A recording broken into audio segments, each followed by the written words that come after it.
Boa noite, irmãos. Bom dia. Maranata. O Senhor vem. Amém. Nessa manhã, a gente vamos estudar um texto bem conhecido pelos irmãos, mas que a gente possa tirar grandes aproveitos, A gente vai estudar nessa manhã, lá em Marcos.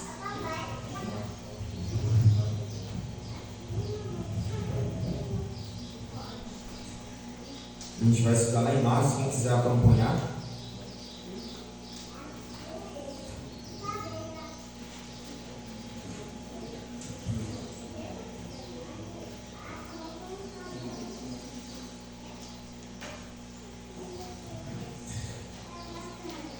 No capítulo de Marcos, se a gente parar para ler ele todo, a gente vai ver que Jesus realizou ali 3 milagres, O primeiro milagre foi o endemoniado de Gezará.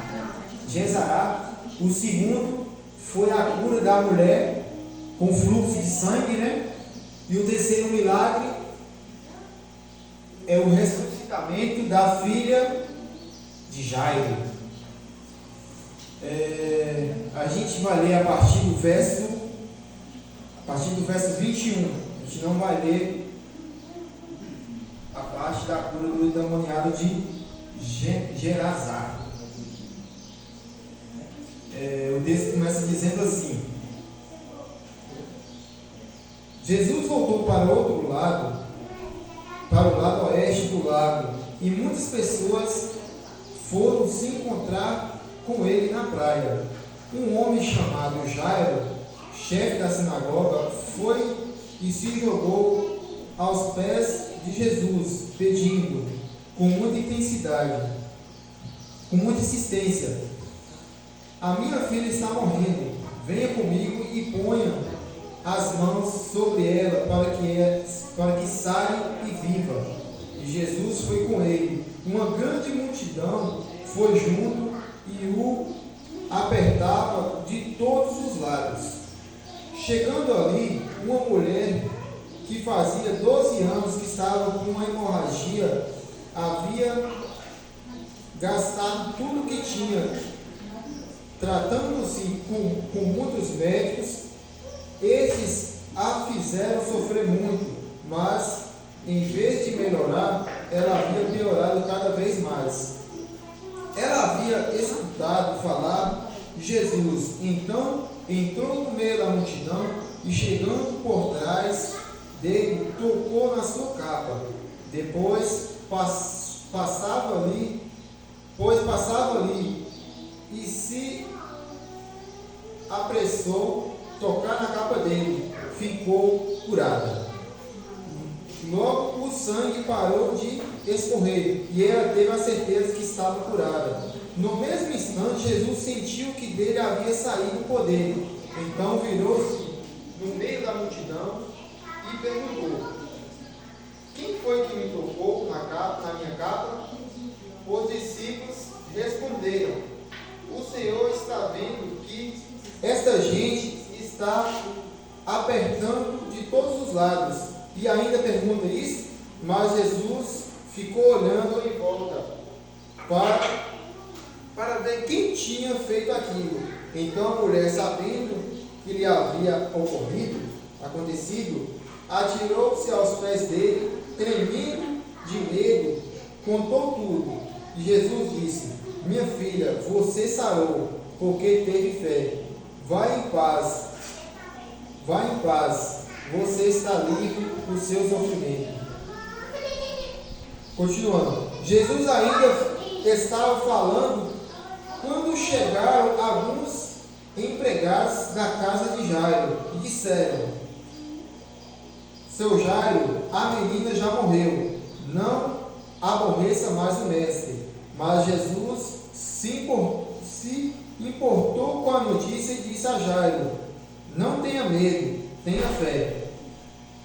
Jesus deixou que fosse com ele Pedro e o irmão Tiago e João e ninguém mais. Quando entraram na casa de Jairo, Jesus encontrou ali uma confusão geral, com todos chorando alto e gritando. Então Jesus disse: por que tanto choro e tanta confusão? A menina não morreu, ela está dormindo.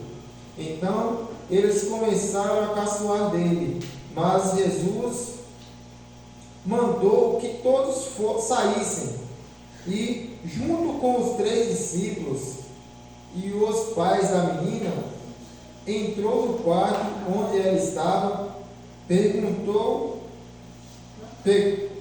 pegou-a pela mão e disse: Talita cumi. Isso quer dizer: menina, eu digo a você, levante-se. No mesmo instante, a menina, que tinha 12 anos, levantou-se e começou a andar. Então fizeram isso, admirados.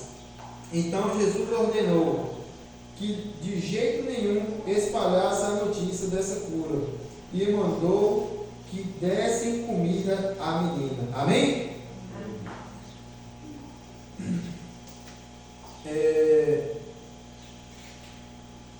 A gente vê nesse texto, né, o poder de Jesus e a fé, o que ela se torna na vida das pessoas, né? A gente viu que no capítulo 5 teve as 3 curas, como eu disse, e a primeira cura sendo do endemoniado, de um lado do lago, né, no lugar chamado Gerazá. E agora Jesus está voltando para o outro lado do lago, para a Galileia, né? E uma coisa muito normal estava acontecendo ali. Era uma coisa muito comum. Quando as pessoas viam que Jesus estava chegando, as pessoas se reuniam para poder esperar Jesus. Só que alguma coisa ali estava fora do normal, porque na linha de frente ali daquelas pessoas estava um homem muito conhecido daquelas pessoas, né? Muito conhecido por todos, que era quem? Jairo, uma pessoa muito conhecida.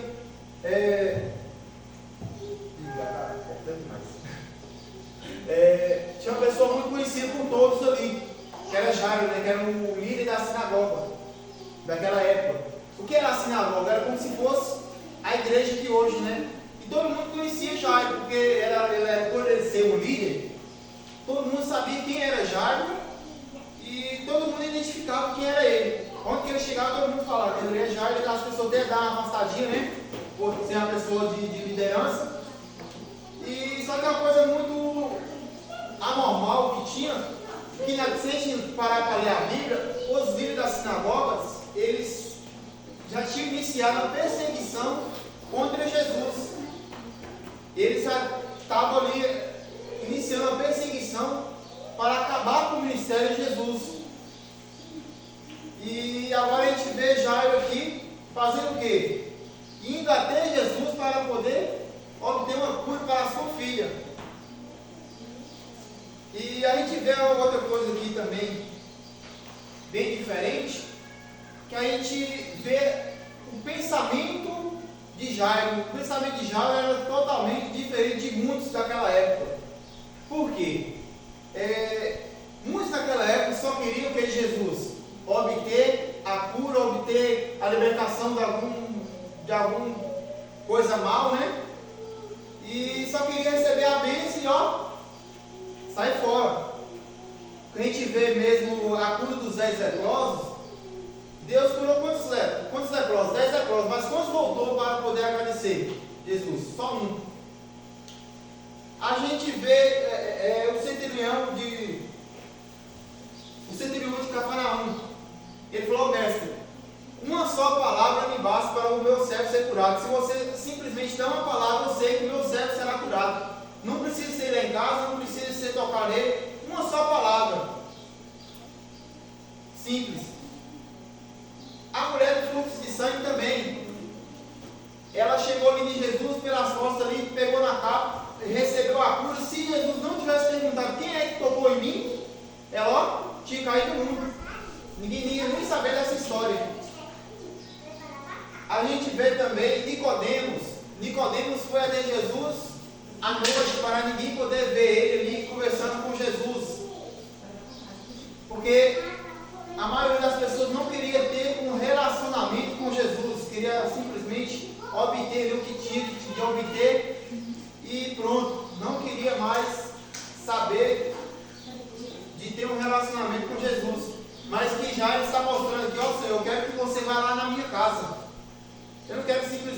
você fala para minha filha ser curada e ela ser curada, não. Eu quero que você vá lá na minha casa. Eu quero que as pessoas me vejam andando com você aqui, para as pessoas saberem que eu quero que você esteja do meu lado. E agora Jairo vai indo com Jesus e a multidão ali apertando. O que acontece? A mulher pega na capa de Jesus ali e Jesus fala: epa, peraí, quem é que tocou em mim aqui? Quem é que tocou em mim? Aos discípulos ali, né?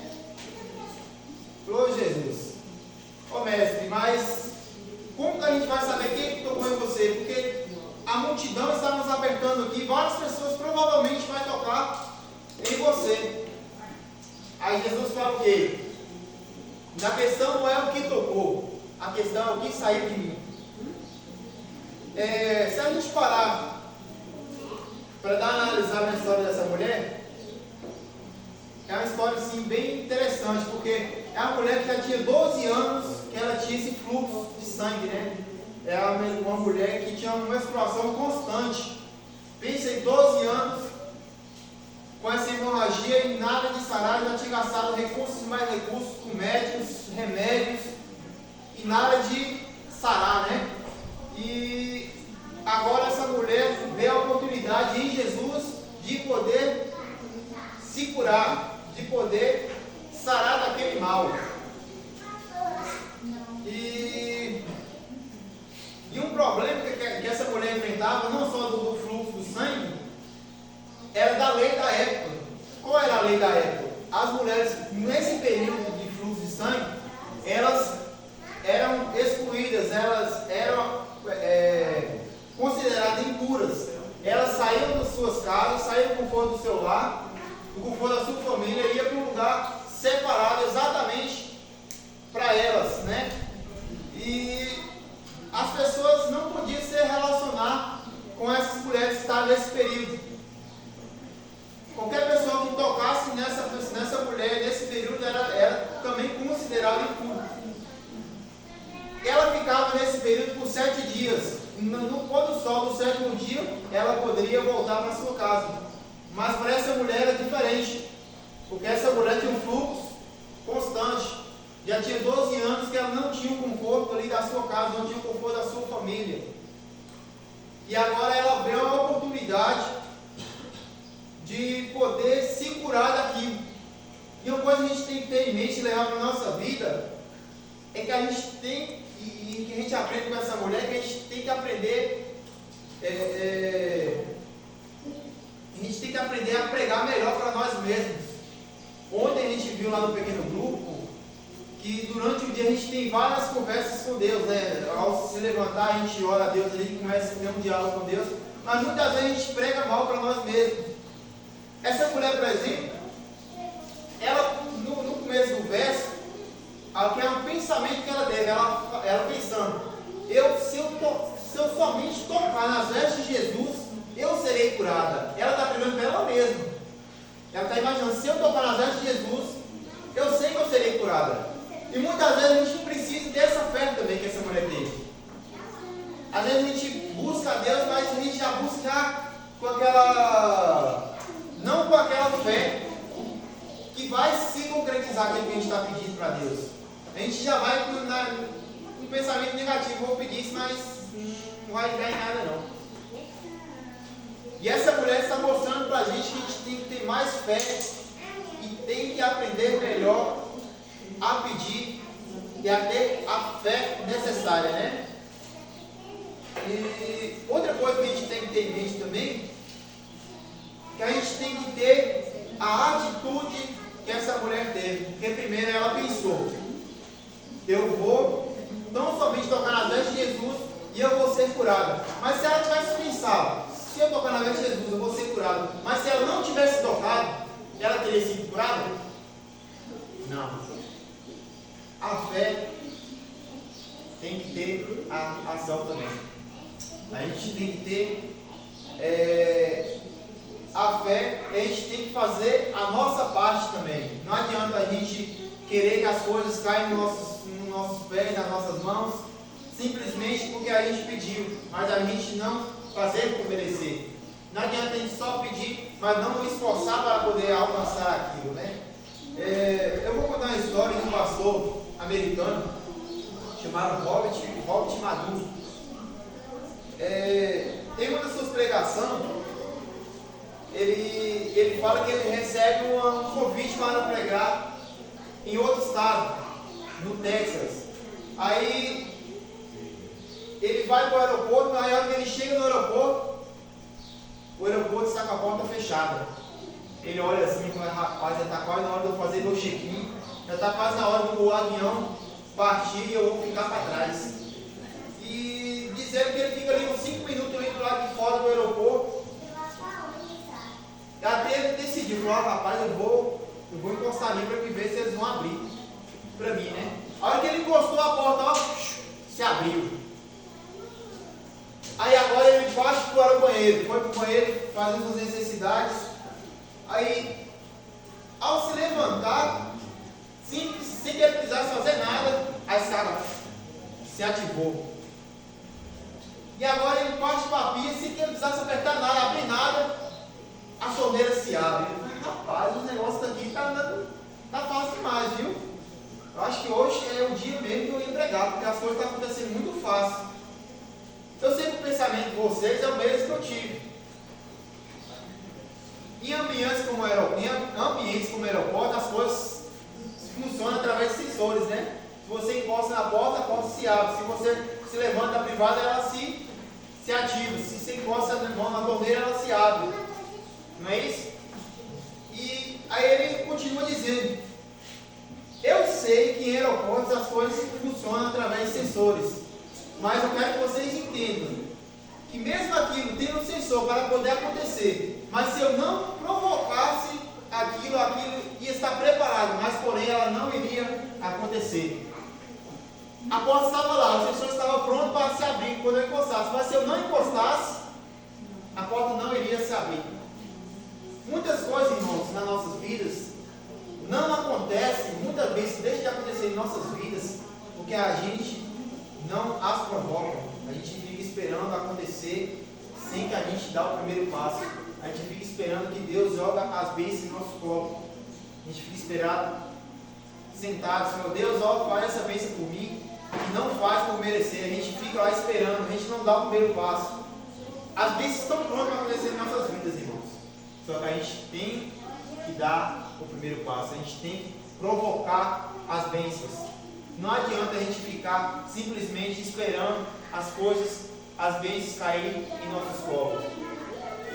E agora a gente vê também que essa mulher tocou nas vestes de Jesus e obteve a bênção. Ela provocou aquilo. Naquela multidão, tinha só ela que estava precisando da cura? Provavelmente não. Mas só ela que foi curada? Sim. Mas por que só ela foi curada? Porque ela teve a fé e teve a ação. E agora a gente continuando. Jesus: quem é que me tocou? E ali agora os discípulos falam: mestre, mas essa multidão aqui está te apertando, não tem como a gente saber. E a mulher se revela com medo ali, chorando.